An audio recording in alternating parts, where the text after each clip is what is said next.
ჩიკ კორეა. პასუხი კითხვაზე თუ საიდან მოდის ჩიკ კორეა არის შემდეგი. ალბათ ბევრ ადამიანს უკითხავს საკუთარი თავისთვის. მეც ბევრჯერ ვკითხე ეს ჩემს თავს და ვფიქრობ, ერთ-ერთი საწყისი საიდანაც ის მოდის, მისი დედმამა. მგონია რომ არმანდო კორეას ბენდი ალბათ საუცხოო იყო. ჩიკი სწორედ ამ გარემოში გაიზარდა. ბენდის მოსმენამ, მუსიკოსების მოსმენამ და მუსიკით სავსე ცხოვრებამ ნაწილობრივ აქცია იგი იმათ, რაც დღეს არის. 50-იან და 60-იან წლებში ბოსტონის ჯაზ სცენაზე ბევრი დიდი მუსიკოსი მოღვაწეობდა. იქ მასწავლებლებისა და ადგილობრივი შემსრულებლების იმაზე ძლიერი წრე იყო, ვიდრე ამის წარმოდგენა შეიძლებოდა. ვფიქრობ, ბოსტონმა ჩიკს ორი დიდი რამ მისცა. ერთი იყო ეს, მოგახსენებათ, მართლაც ცოცხალი ბოსტონური გარემო. მეორე კი ის, რომ მას გაუმართლა და მართლაც კარგი ფორტეპიანოს მასწავლებელი ჰყავდა. რამაც ძალიან კარგი მყარი და სწორი ტექნიკა ჩამოუყალიბა.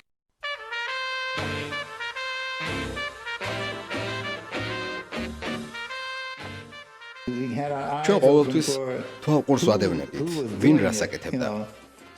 ვინ იყო ჰიპი.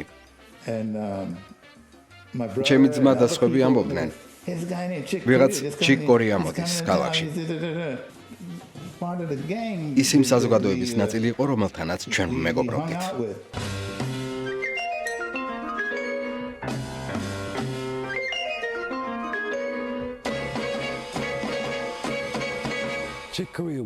ჩიკ კორეა იმ თაობას ეკუთვნოდა, რომელიც ნიუ-იორკში 1963 წლისთვის გამოჩნდა.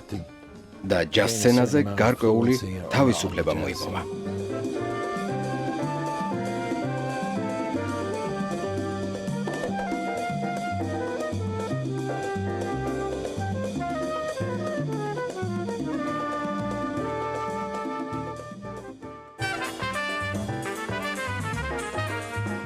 როდესაც ჩიკი ბლუ მიჩელის კვინტეტში გამოჩნდა, ეს დაახლოებით 1965 წელი იყო.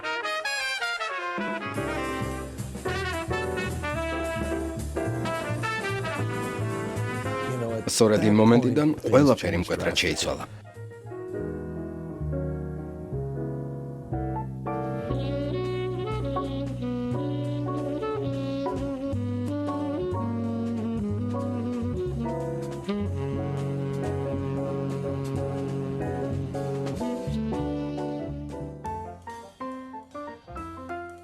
ჩემი პირველი მოგონება მისი არტისტული ოსტატობის შესახებ უკავშირდება ჩანაწერს Now He Sings, Now He Sobs. Now he sings, now he sobs.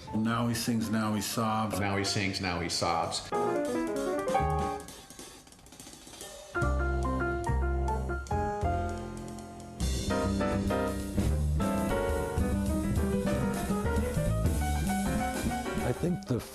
ფიქრობ, პირველი ალბომი, სადაც მივხვდი, რომ ჩიკ კორეა იყო უბრალოდ შესანიშნავი პიანისტი და კომპოზიტორი, არამედ იყო გენიალური.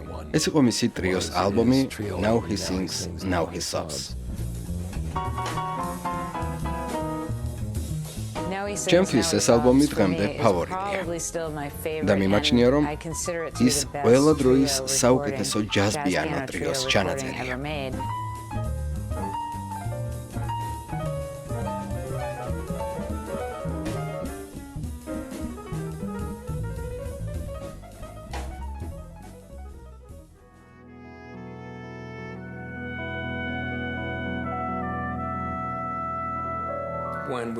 როდესაც მაილსთან ერთად მუშაობის შესაძლებლობა მოგვეცა, ეს იყო ის იშვიათი შემთხვევა, როცა ორ პიანისტს ერთად დაკვრის შანსი ეძლევა. რა შეიძლება ყოფილიყო ამაზე უკეთესი გარემოება, ვიდრე მაილს დეივისთან ყოფნა. როდესაც მაილსთან ერთად ვუკრავდით, ეს ყოველთვის წინსვლისკენ სწრაფვა იყო. არასოდეს ყოფილა მარცხიან დანებება.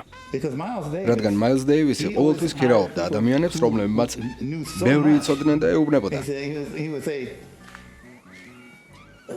კარგი, დაიწყე შენი სადოქტორო. გადი და აჩვენე შენი ოსტატობა. ჩიკისთვის გზა ფართოდ იყო გახსნილი. ამიტომ ეს გავდა დაუსრულებელ თავგადასავალს.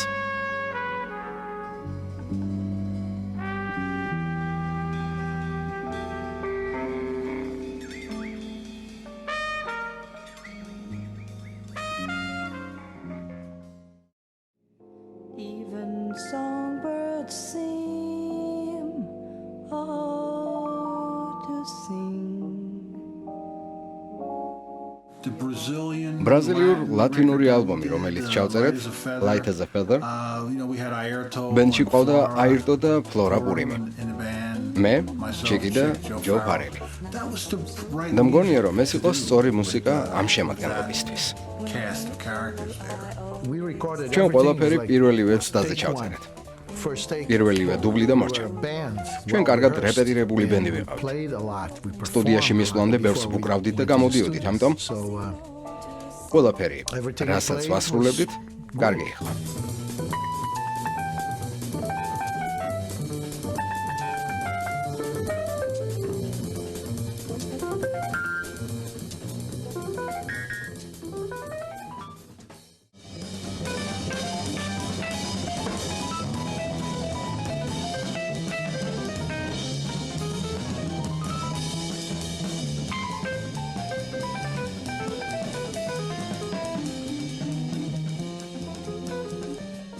One of the things I like ერთ-ერთი რამ, რაც ჩიკში მომწონს, არის ის, რომ მას ცვლილებებთან პრობლემა არ აქვს. თვალის დახამხამებას შეუძლია გეზი იცვალოს.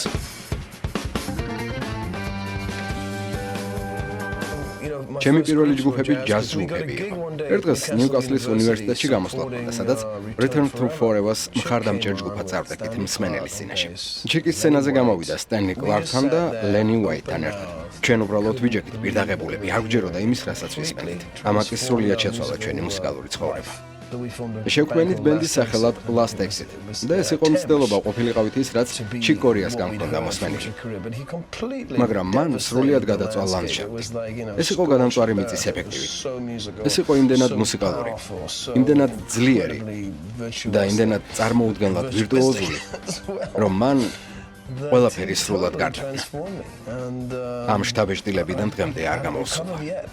We turned up ჩვენ გამოვედით and started playing და much ბევრად faster. უფრო სწრაფად დავიწყეთ დაკვრა.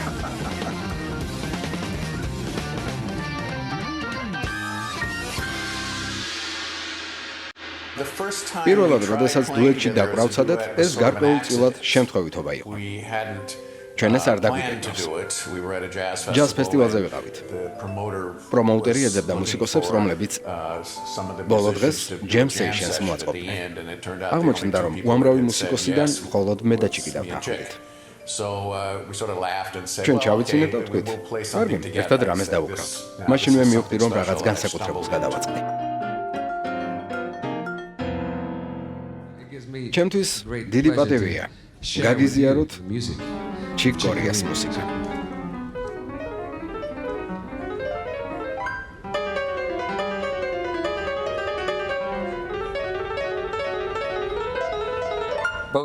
ჩიკსაც და მეც კლასიკური მუსიკის გამოცდილება გვქონდა. ვიფიქრეთ, რომ ეს იქნებოდა შესაძლებლობა ჩვენი გამოცდილება აწმყოში გადმოგვეტანა.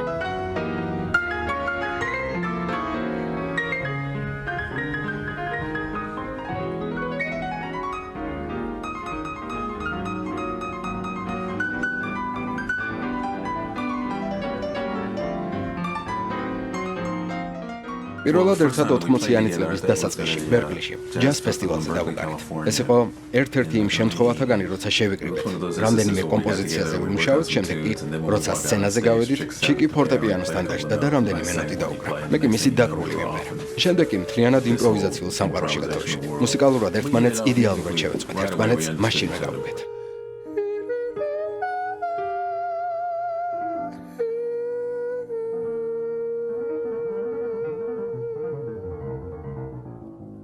ჩიკი გენიალური კაცია.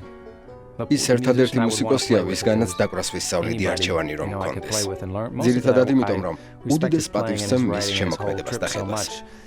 ის ერთ-ერთია იმ ადამიანთაგან, ვისგანაც უამრავ შთაგონებას ვიღებ. ასე რომ მის გვერდით ყოფნა, დროის გატარება და იმის შეგრძნება, რასაც ის აკეთებს, ჩემთვის წარმოუდგენელი შესაძლებლობაა.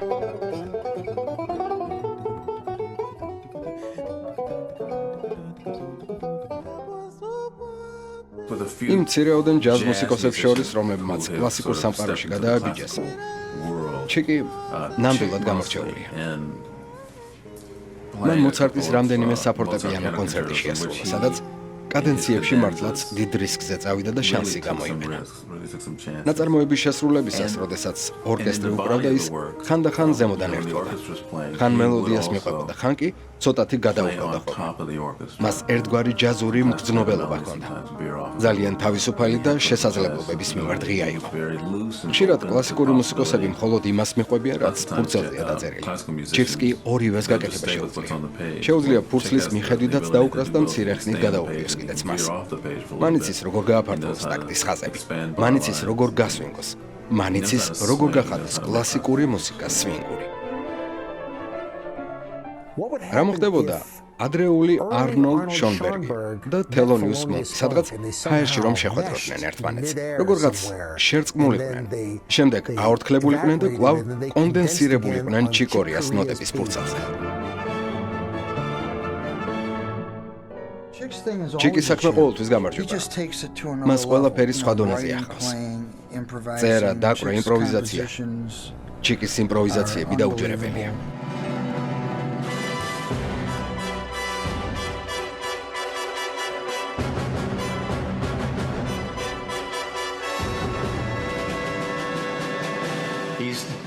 ის განსხვავდება ტრადიციული კომპოზიტორისგან, რადგან მოქმედი ჯაზმენია. მას თავის ნაწარმოებებში შემსრულებლის პერსპექტივაში აქვს. მიუხედავად იმისა, ეს ჯაზური ნაწარმოებია თუ კლასიკური.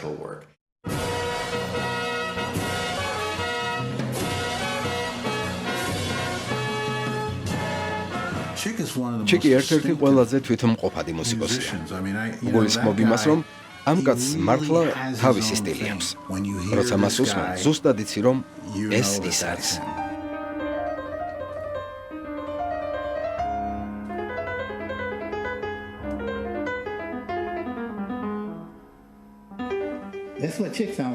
ის ჟღერს როგორც წამქეზებელი. როდესაც ის უკრავს, ეს თითქოს ბიბოპ ჯაზს გავს. ის გავს პატარა ფუტკარს, რომელიც ყვავილიდან ყვავილზე დაფრინავს და ყველას ეუბნება. არ დაივიწყოთ მისია, არ დაივიწყოთ მისია. გამოგიწვევ, მე შენ გამოგიწვევ.